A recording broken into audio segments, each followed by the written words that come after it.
경찰권 공정이 훨씬 더 큰 문제라면서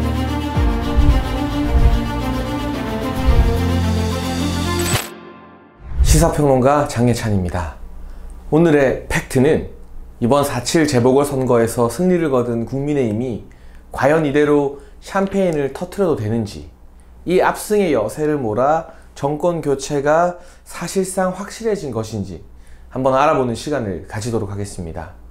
사실 오늘 좀 편하게 제 개인적인 이야기부터 하자면, 제가 2015년에 라디오로 방송을 데뷔하고 또 정치권과 이런저런 인연을 맺으면서 활동을 시작한 이후로 6년 만에, 무려 6년 만에 처음으로 이 보수정당이 전국 단위 선거에서 승리를 거둔 것입니다.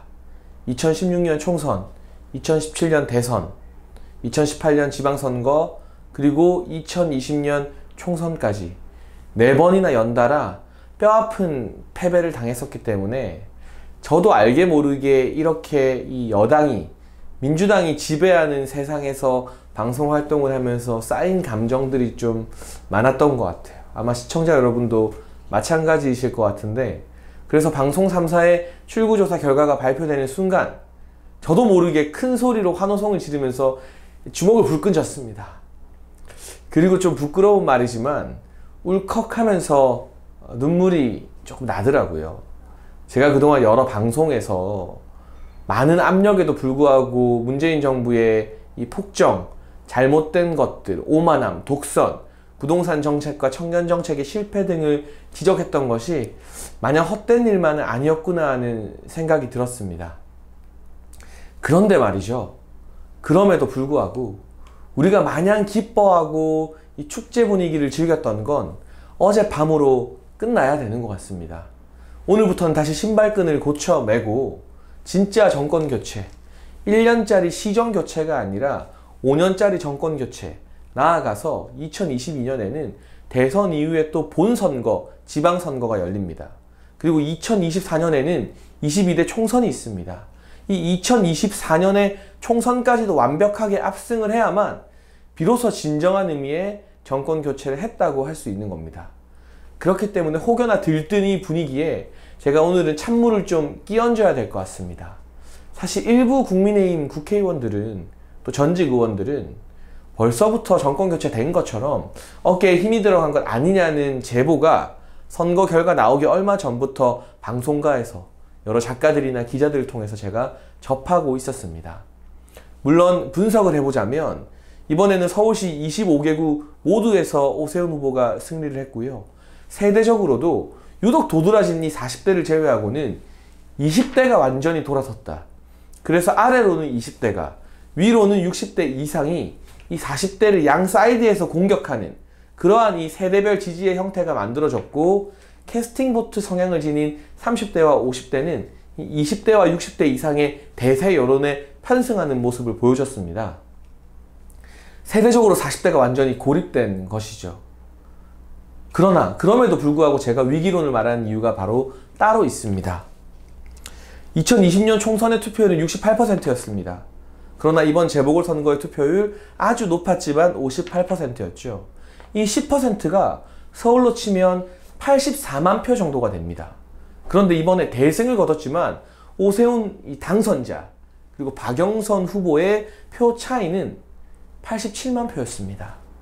그렇다면 이 나오지 않은 10%, 이 10%는 과연 대선과 총선에는 안 나올까요? 이번 선거에서는 이 박원순 전 시장의 성추행, 그리고 문재인 정부의 부동산 정책 실패 등으로 차마 민주당을 찍을 수 없어서 그냥 투표장에 안 간 게 바로 이 10% 84만 명입니다. 하지만 이들은 대선과 총선에는 반드시 투표장으로 나와서 표를 행사할 겁니다. 지금 계속 이 굵직한 대선이나 총선의 투표율은 거의 70%에 달하는 게 누적된 데이터로 증명이 되고 있거든요. 민주당의 약한 지지자들이 이번에는 투표장에 가지 않은 이 84만 명 10%가 그대로 민주당을 찍기만 해도 이번에 우리가 87만 표 차이로 이겼다고 기세 등등할 수가 없는 거죠. 비등비등해지는 거죠. 숫자가 말하고 있지 않습니까? 그런데 이 84만 명에 더해서 이번에 국민의힘을 믿어준 20대 그리고 일부 중도층과 무당층이 조금만 돌아서면 게임은 다시금 급격하게 민주당 쪽으로 기울 수밖에 없습니다. 그래서 통계를 살펴본 결과 우리가 결코 압승했다고, 이제는 이 시민들이, 국민들이 문재인 정부에 대해서 심판을 한다고 마냥 기뻐하면서 샴페인을 터뜨릴 수가 없다는 겁니다. 그리고 무엇보다 이번 선거 승리의 주역을 20대로 봅니다. 그런데 이 20대가요, 불과 1년 전에 2020년 총선에서는 서울 지역에서 더불어민주당은 56.4% 지지했습니다. 그 당시 보수정당인 미래통합당이 받은 지지는 32%에 불과했죠. 그랬던 20대가 이번에는 1년 만에 완전히 거꾸로 돌아서서 55.3%가 오세훈 시장을 지지했어요. 박영선 후보가 받은 득표는 34%입니다. 정확히 1년 전 2020년 총선과 양측의 지지가 뒤바뀐 셈이죠. 이건 굉장히 무서운 신호입니다. 보통은 유권자들이 한 번 선택한 정당이나 후보를 계속해서 지지하는 성향을 보이는데, 지금의 20대, 우리가 말하는 이 90년대생이 온다의 90년생들, 이제는 일부 이제 00년생들도 포함되어 있죠.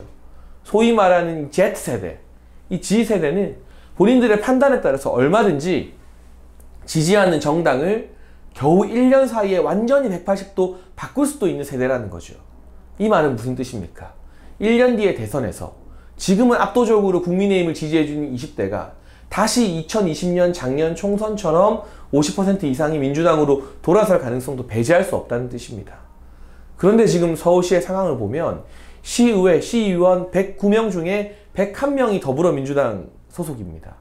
거의 북한의 공산당이나 다름없을 정도로 더불어민주당의 일당 독재가 서울시의회에서 펼쳐지고 있습니다. 이들은 선거운동을 할 때부터 오세훈 후보가 시장이 되면 절대 협조해주지 않겠다고 벼르고 있을 겁니다. 아마 남은 1년 동안 어떻게든 오세훈 시장을 발목 잡기 위해서 모든 것을 총동원할 텐데, 이들의 방해를 뿌리치고 1년 안에 오세훈 시장이 박원순 전 시장과는 다르다는 성과를 보여야만 이번에 받은 20대의 지지가 이탈하지 않고 그대로 유지될 수가 있는 거죠. 그리고 이번에 투표장에 나오지 않은 약 10%, 84만 명도 다시 투표장에 나오더라도 무조건 다 민주당을 찍는 게 아니라 돌아설 가능성이 생기는 거죠. 그래서 이 1년이 정말 무엇보다 중요한 1년입니다. 우리가 다 이겼다는 생각에, 이제 다시 보수가 정권을 잡았다는 생각에 너무 무리해서 서두르면 안 된다는 말씀을 꼭 드리고 싶습니다. 국민의힘도 마찬가지인 것이고요. 지금 마음 같아서는 모든 걸, 민주당이 해놓은 모든 걸 다 부숴버리고 싶겠지만 이런 시기일수록 철저하게 민생으로 파고들어야 됩니다. 지금 정말 경제가 어려운 가운데 코로나로 신음하고 있는 자영업자들, 소상공인들 살리는데, 현장에 가서 그들의 이야기에 귀를 기울이는데 이 오세훈 시장이 신발끈이 정말 달아 없어지도록 현장을 뛰어다녀야 되는 것이고요. 박원순 전 시장이나 박영선 후보처럼 가짜로 명품 신발에 빵꾸 내는 게 아니라 진짜 현장을 많이 다녀서 뒷굽이 달아야 되는 거예요. 그리고 또 한 가지, 이 박원순 전 시장이 철저하게 방치했던 서울의 교통 문제, 각 지역별 추진되고 있는 경전철, 분당선 연장이나 서부 경전철, 강북 횡단성 등의 조기 착공, 약속한 걸 반드시 지켜서, 이 경전철이 다니는 지역이 대부분 민주당의 강세 지역입니다. 다 강북 지역이에요, 주로. 이 강북 지역의 민심이 다시 민주당에게 돌아가지 않도록 공략할 필요가 있는 것이고요. 아니, 오세훈 뽑았는데 진짜 1년 만에 서부 경전철이나 강북 횡단선 착공이 되고 속도가 나네? 그러면 그 지역에 사는, 강북이나 도봉에 사는, 은평에 사는 사람들도 아니, 뽑아보니까 다르네, 역시 이 일은 보수가 잘하네라고 판단을 하게 되겠죠.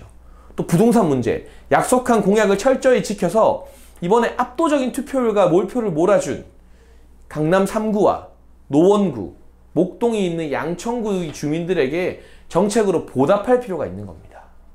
바로 그럴 때 이 1년의 시정으로 좋은 평가를 받을 때 이번에 받은 지지가 비로소 내년 대선에서도 이어질 수 있다고 생각을 합니다.